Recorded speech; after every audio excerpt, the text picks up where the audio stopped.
Good afternoon, folks. Hi, Phil McPhail here. Welcome back to our YouTube channel. Hey, have you been craving an off-grid getaway in the middle of nowhere? Well, if you have, stick around, take a tour with me today of this 20 by 24 cabin on 71.4 surveyed acres in the town of Prentiss Plantation. Hey, before we look at this land and this cabin here in Prentiss, let's talk about the location. We're located at 116 Ant Tracks Drive in the town of Prentiss Plantation. Prentiss Plantation is a small town in eastern Penobscot County. Population here is about 169. This town was actually incorporated from a number of unorganized townships back in the 1800s. 1939, it deorganized like a lot of towns did back during the Great Depression. And in 1940, it did reorganize as a plantation. This property is located about 17 miles from the nearest service town of Danforth. Danforth's got a bank, grocery store, a few conveniences, some gas. The nearest town of any significance would be Lincoln at about 32 miles away, and that's about a 40-minute ride, 45-minute ride from this location. We got a few miles of dirt road to get out to.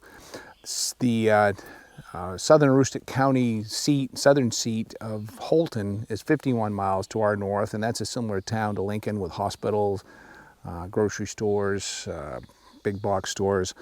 City of Bangor is about 81 miles from here, an hour and a half's drive, and Boston is about 210 miles, 4 hours and 30 minutes, more or less. Okay, we're off into the woods behind the cabin right now. And what you're going to find out here is a kind of a unique piece of property. It's high on two sides, kind of low in the center. This is one of the high sides. Almost all of this, the wood in here is hardwood. There's a little bit of balsam fir in the understory, but overall it's about 35, 40-year-old hardwood trees, some of them older. We got some red maples in here. We got American beech. We got some ash. A little bit of everything in the hardwood species in here. Probably find some birches if we looked around far enough for those. The center of the property, there's kind of a forested wetland there, and it's treed. There's cedars and spruces and firs in there. Very dense, quite wet. That's a peaty, wet soil in that area. And then we come across the property up onto the other ridge line. And on both ridges, we're dealing with what NRCS soil mapping is showing to be Plaisted loams. Those are good loams for all kinds of purposes, all the way up through farming, other than the fact that it can be rocky, but then it's a very good soil mix on both sides of the property, especially here around the cabin. As we walk through the forest here, you can see a lot of the hardwoods that are growing in here.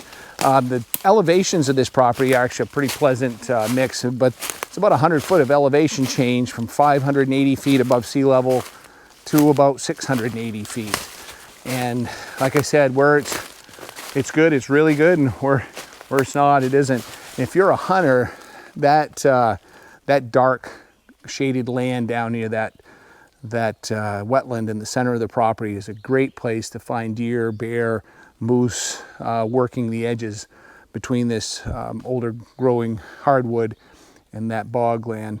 So that's a really, really nice feature for recreational property. Whether you're a hunter or you just like watching animals, you're going to see a lot of game on this property. The access to this property, we have a couple of different accesses to get to each side of it. On this side, we're on where the cabin is. We come off what's called Aurora Road onto Ant Tracks Drive. The property is located at 116 Ant Tracks Drive. Don't get your hopes up for mail delivery out here just because it has a street number. We're a long ways from anything here. And the other access would be off Rainy Road on the far side of the property, be the western side. Rainy roads and other private roads, part of this the same association. And while we're talking about that, these roads are maintained by a private group of landowners in here. They have an incorporated association, so if you need to get financing, that's not a problem. The dues here are about $250 per year, which includes the grading and fixing when necessary, culvert improvements and that kind of stuff. It's not a real restrictive homeowners association. It's a road maintenance agreement. However, this property does have some protected area in the center, and those forested wetlands are part of a deer winter area. that's significant to the state of Maine, and the state will not allow any major timber harvest to go on in there. So that's a protected area. You look at the map we have online in our property information packet, it will show that protected area portion of this lot. Not, the whole lot's not in it, just the center of it. Hey, we're gonna keep walking through the forest back towards the cabin. While we do, follow me and I'm gonna talk about other things that are in the area that might be of interest to you. I mentioned earlier the town of Danforth. Danforth is one of the towns where you'll find a boat landing on East Grand Lake. And East Grand Lake is one of Maine's largest lake at about 16,000 acres. It's 120 feet deep in its deepest spot. It is a border lake with New Brunswick, Canada. And if you've been following our channel for any amount of time, you've probably heard me talk about that in the past. What else is in here, this area? Well, we're right on the border with Washington County, and just across the county line, we've got a whole bunch of conservation land. The Sunrise Forest over there is a partnership of a bunch of different conservation groups, but they have conserved over 300,000 acres from development and lots of lakeshore, beautiful forests, and they've retained the public easement to that area. So if you're in this area, you want to go hunting, hiking, fishing, whatever, you got access to over 300,000 acres of land, and that's impressive. And that's a private conservation easement. So it's really kind of cool. It's still a working forest. So everybody got together and did some conservation. We're almost back to the cabin now, folks. We're going to take you inside, show you around the inside and out of the cabin. All right, if you're from the city, you may or may not know what this is. This is a pit privy, or we like to call an outhouse up here in Maine. It's where you do your business. This is an exceptionally nice one. It's got some foam insulation in it, so if you use it in the winter, and one of the owners here lived here in the wintertime at one point in time. There's also some LED lighting in here, and it's vented so it keeps the odors down. Pretty nice building, all finished off with cedar shingles on the exterior. So high class outhouse right there for you folks. All right, we're over here in the at the cabin site now, and we've got a little less than an acre of cleared land here. You certainly could do more if you chose to. The driveway, the road coming in ends right behind you. Over here, we've got this 20-foot by 24-foot cabin. This again, all finished with beautiful white cedar shakes. Metal roof, we got insulated windows. It's a nice stone surface that they put down here when they built this property. Back here, you're going to see kind of an interesting off-grid setup. We've got 50-gallon food-grade barrels that they use to store water in, and a gravity feed system into the cabin. And also, there's a pump on a shower unit over in the shed we'll show you. Believe it or not, our local gas company, won't give them too much of a shameless plug, but Dead River Company actually delivers LP gas out here in the middle of the woods, which is pretty nice. Cabin is set on pressure treated wood on top of concrete blocks, and then stone all around to kind of keep the moisture down, protect your sills. As we come around over here, we have an 8x8, again, metal roof, matching cedar shakes, and a semi-insulated building here for a shower, storage of some outdoor equipment if you need to, and they do have a gas heater to heat the water so you can get a hot shower here. If you know, this is kind of a MacGyver type system. You could probably use it. You might want to check it out before you do. Make sure you understand how it'll operate. This is a great spot. You get some good southern exposure on this lot. You could put some solar power in here if you wanted to. There is a small generator that they use for power now. So we're gonna go inside and check out the inside of the cabin now. All right, folks, welcome to the inside of the cabin. This 20 by 24 cabin's got this nice living space here. The property is insulated. We've got thermal pane windows in here. They slide quite nicely with, and they're locking windows. Carpet here. We got painted plywood on the rest of the floors in the cabin.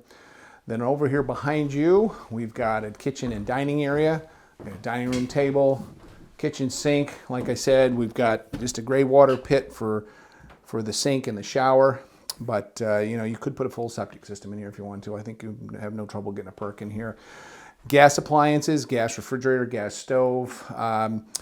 If you're not familiar with those, you should become familiar before you start using them. There are pilots you need to light in these so that you don't gas yourself in the cabin. And then over here, we've got the first of 2 bedrooms. And this bedroom here has bunk beds. You can see, sorry I took the curtains down so we can see well, bunk beds here with everything in this cabin will pretty much stay. So it's turnkey. Beds, whatever you want, it's all here. We do have LP gas lighting in here as well as a generator hooked up for the electric lights, but these work quite nice, especially in the fall. They put off some heat. And then back over here on the other side of the kitchen, we have the second bedroom, very similar to that one.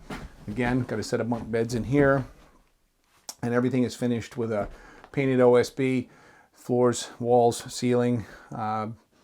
And actually, I was surprised to see, and I mentioned to the owner, he's never seen a lot of mice inside the camp, which is quite unusual in Maine. In the woods, usually, no matter how tight you think you get your building, you're gonna have a few mice in them occasionally, but I don't see any signs of them here, and he told me he never had, so that's good. I think he might get some up in the attic occasionally that climb up the walls and in the vents, but overall, pretty solid little cabin. Come check it out.